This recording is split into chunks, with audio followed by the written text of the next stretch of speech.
Hey guys, this is Chris from Copperhead Modeling. I know it's been a while. I've been dealing with retiring and getting everything going for retiring from the military. I'm working on a diorama, and it surprised me to find out how much people didn't know about static grass. And I'm gonna do this in a kind of a two-part, and I've already got my base. It's literally a piece of OSB. I cut a 12 by 12 piece because it's going to have a lot of stuff on it. It's not just going to be an airplane. It's going to be an airplane and a fuel dump and a ground crew getting ready to start the plane, and the pilot's over here discussing the mission. That's my rough plan. But I was watching another modeler on YouTube, and he didn't even know how to use static grass.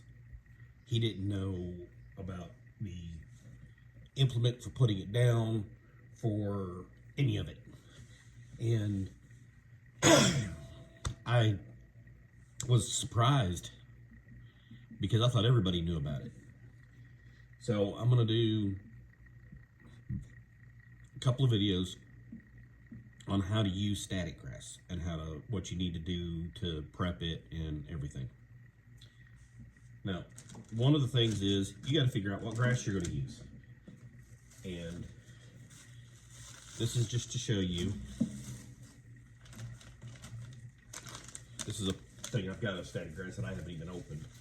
And there's 4 or 5 bags in here. And there's that one. There's that one. And there's all different kinds of static grass to use.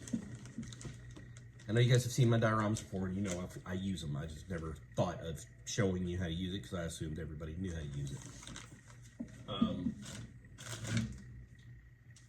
And then along with static grass, you have different kinds of foliage to use, and I've got things, trees that I could put down. You know, it's just one of those, what do you want to do? It's one of those things you get to plan and put together everything that you want for what you want for your thing. I just brought all this stuff out because, you know, it's one of those, okay, here you go. This is all you got to do. But I already had my base pretty much prepared before I was watching this on this other channel. And I'll be honest, I'm still learning as much as you guys are.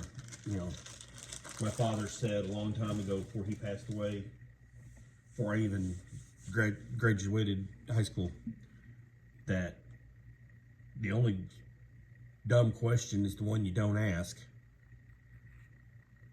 And you never stop learning until the day you die. So,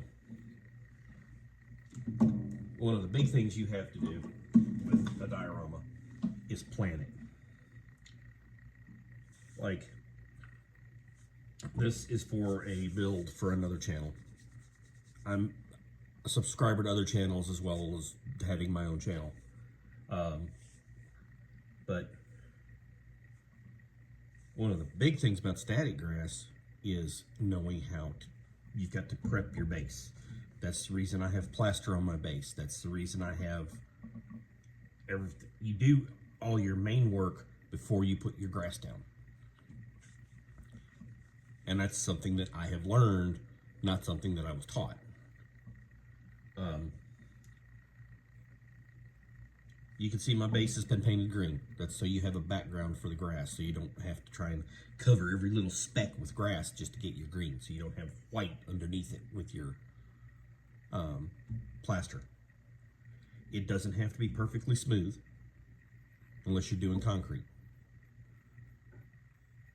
If you're doing concrete, if any of you have a question about doing concrete, I'll do my next one because I've got a U2 that I'm trying to put on a diorama.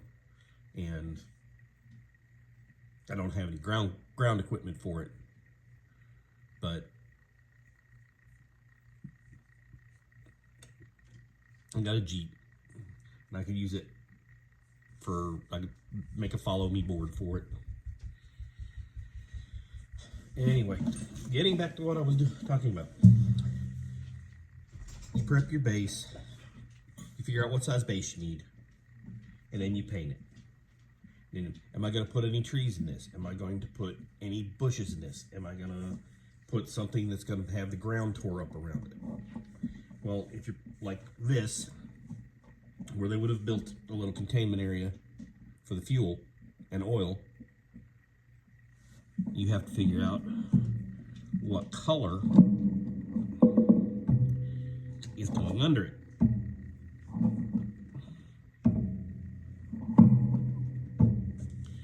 And there's multiple different colors of different things. And when you open one of these up,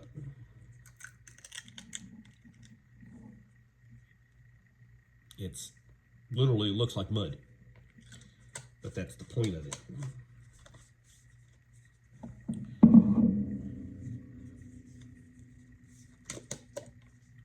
I mean, you can tell which one's my favorite.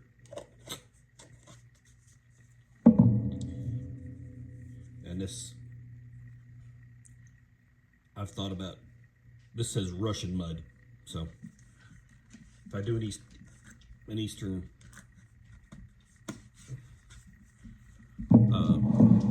front, I'm going to use that. There's this one. I haven't even used all of these. I got them I got a package deal on them. But then you also have to, if you're going to have vehicles running around on here, more than likely your vehicle is going to run through this mud. So you have to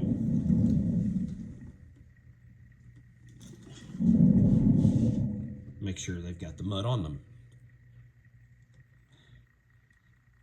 The tracks are where he's been over here picking up fuel barrels.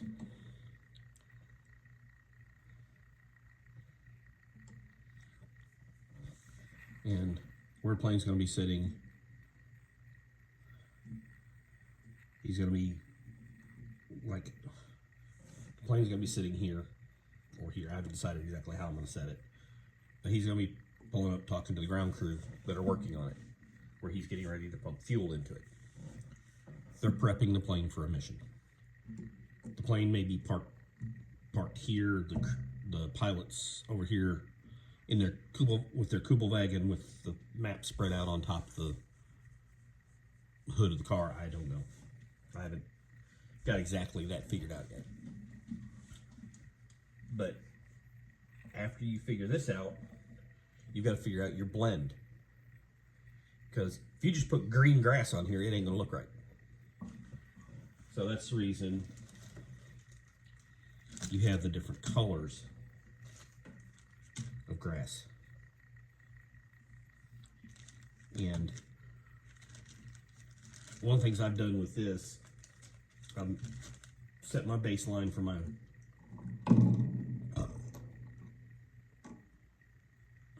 base, I guess you'd say. And I've got light and dark. Well, part of what I'm going to do is the outer edge of this mud is going to get this buff, which is like dried grass. And then after that, that's going to be all trampled down and stuff. I'm going to go around here and I'm going to use my glue mix, which is my personal mix that I use. And this is, I use standard white glue. I don't use anything special. I just use white glue, but I mix it 50-50 with water, so it's thinner. It takes a little longer for it to set, but it's thinner. It's just there. But it allows me to work my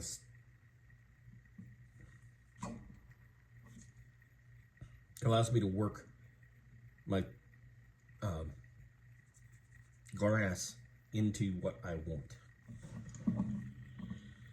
Like these lighter spots, what I'm thinking about doing is I'm only doing the darker spots in the darker grass, like they're healthier, and then doing the lighter spots in the buff and the lighter green mix, so that this is all lighter, so you get the patches. And it's just, you've got to figure out what you're going to do.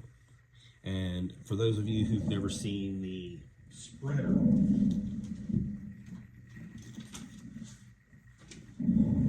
this is your spreader.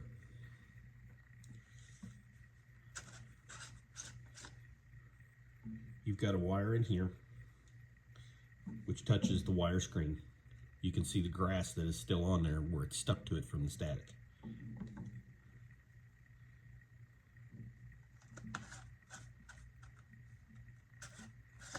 It just threads on. You put your mix in here with your glue on here, and then you press this button with this hooked into your glue.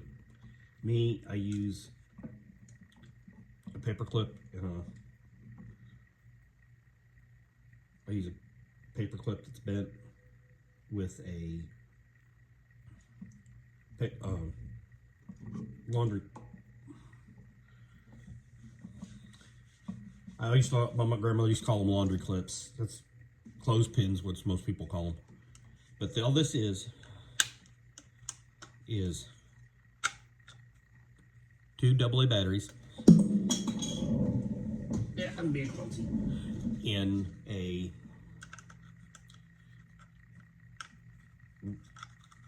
resistor machine that, when you push this button, sends an electric current between the two and develops a static field. And then you put your grass on top of your glue using this, and you just shake it lightly, and it will, this forms a static, and it'll stand it up straight. Now, my next video, I'm actually going to show you how to put down the grass, but I'm just saying you have to prep, and I'm showing you basically the items to do it. And now, next time I'm going to show you the prep. So you guys have a good day. And God bless and keep you safe. And enjoy your modeling. And remember, make your models like you want them. Otherwise, you'll never be satisfied.